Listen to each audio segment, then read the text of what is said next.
Welcome back, mga kaltab. Ito na naman po ang inyong lingkod, si Mr. Destiny. At magbibigay na naman po tayo ng pinakamainit na update po ngayon sa social media, mga kaltab. Ito yung pinaka-latest na sinasabi ko nga po, kaya po pala pumunta ng Bulacan o umuwi muna si Mengay galing sa bahay nila Richard Paul Corson. Oops, issue na naman yan. Well, kaya po pala pumunta si Mengay sa Bulacan kahapon. Birthday po pala ni Tatay Teddy o ni Tatay Dab, mga kagab. Kaya, siyempre, nandun din po yan si Richard Paul Corson. Kaya siguro, nag-post na lang po na kung nga may photoshoot si Alden para hindi na nga po mahanap. Para hindi na nga po raw magbigay pa ng mga kaganapan.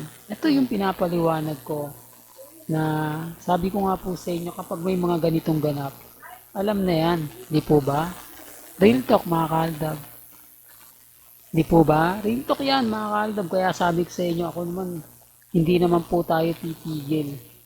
Kumbaga, tuloy-tuloy pa rin po pagbibigay natin ng update, lalong-lalo na nga po pagdating kila Mengay at kay Alden. Sabi ko nga po sa inyo, dito po sa channel ni Mr. Destiny, lahat naman po ng mga gusto nyo pong malaman, mapanood, mapakinggan, agad-agad nga po nating ibabalita. O baka sabihin nyo, Mr. Destiny, dapat ngayon magse-celebrate sina Tatay Dab kasi ngayon ang kaarawan niya. Sa mga ganitong bagay po, maraming bumibisita. Po ba? Para lang klaro. Siyempre, pag maraming bisita, maraming makakita kay Tisoy na nasa Bulacan. Kaya nga po, bago pa mag-birthday, nauuna na po talaga sila para pagdating ng madaling araw, aalis na sila at nabati na nila. Alam naman po nila na dudumugin to ng mga bisita niya dahil kaarawan nga po. Di po ba? Kaya nga po sabi ko sa inyo, magugulat na lang kayo. May mga update tayo na kumbaga may photoshoot tapos si Mengay umalis, di po ba pumuntang Bulacan. Common sense na lang po sa mga nagsasabi na hindi ako updated, na puro lang daw po tayo paasa, lahat daw ng ina-update natin hindi totoo. Bakit tumutugma, di po ba? O bakit pupunta si Mengay sa Bulacan? Yung pala birthday ni Tatay Dab. Kaya kumbaga doon siya magpapalipas magdamag. Siyempre, sino yung kasama niya? Di po ba? Kaya nga sabi sa inyo, may photoshoot si Alden.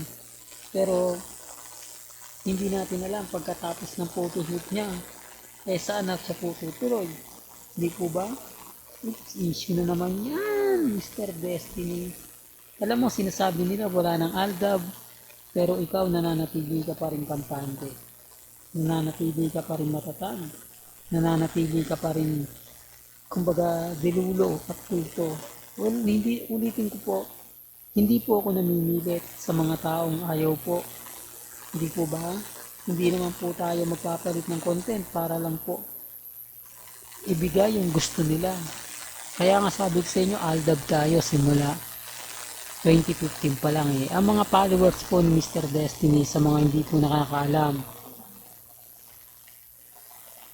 at sa mga baguhan pa lang po, ito po yung mga since 2015 hanggang 2019 lang.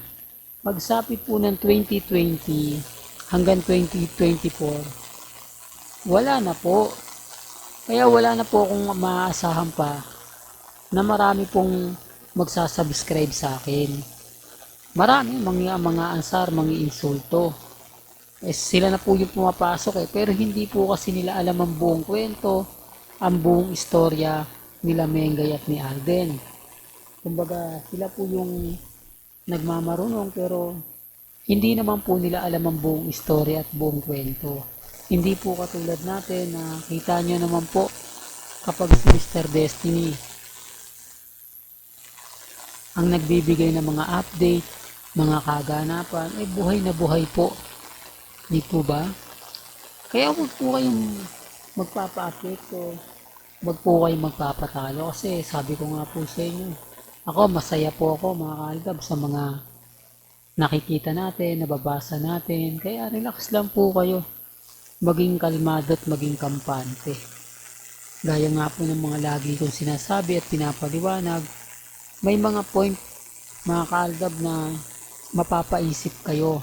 May mga point na yung sinasabi ko po, tumutugma din naman po. Di po ba? Kasi hindi naman po mag-update si Alden eh. Ang in-update lang ni Alden, may photoshoot siya. Pero hanggang kailan yung photoshoot? Hindi ba tapos na yon o late na post lang ni Alden? Pwedeng gano'n, pwedeng di po ba? At least yung mga ina-update ko, totoo. Di po ba? Na may photoshoot po talaga si Alden at wala pong may pagmamalaki ang Katbel. Hindi nila po pwedeng sabihin, ipalanda ka na magkasama po sina Catherine at si Alden Richards o mayroon silang ganap. Dahil tapos na nga po ang Mega Magazine o Metro Magazine para nga po sa pelikulang Hello Love Again na sila nga po yung magiging sponsor para kumbaga magbigay ng mga photos. O sabi ko nga po sa inyo, may mga bagay-bagay po na hindi sila makaporma, kaya nga po guilty sila eh.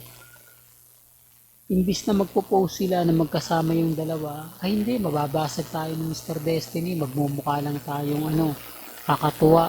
Tayo magpo-post tapos ang babatikos na sinasabing paasa rin tayo. Yun naman po talaga yung totoo kasi ang cut din, wala naman pong literal na post yan.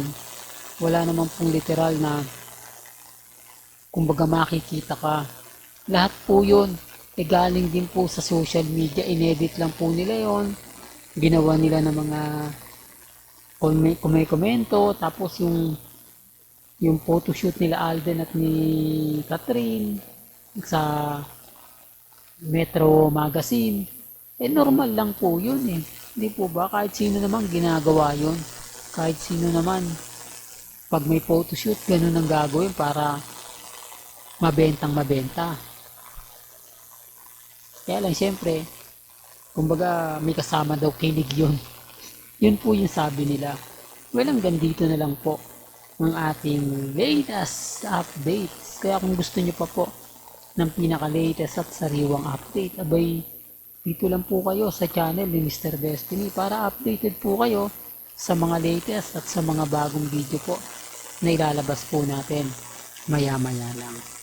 Kaya kung bago ka lang sa channel na to, at isa kang true blooded Aldab Nation na nagmamahal kina Mengay at Isoy, tama po ang channel na pinuntahan mo, kaya consider na po kitang bagong subscriber. At huwag mong kalimutang i-share ang mga video po natin sa mga mommies, sa mga titas, at sa mga senior.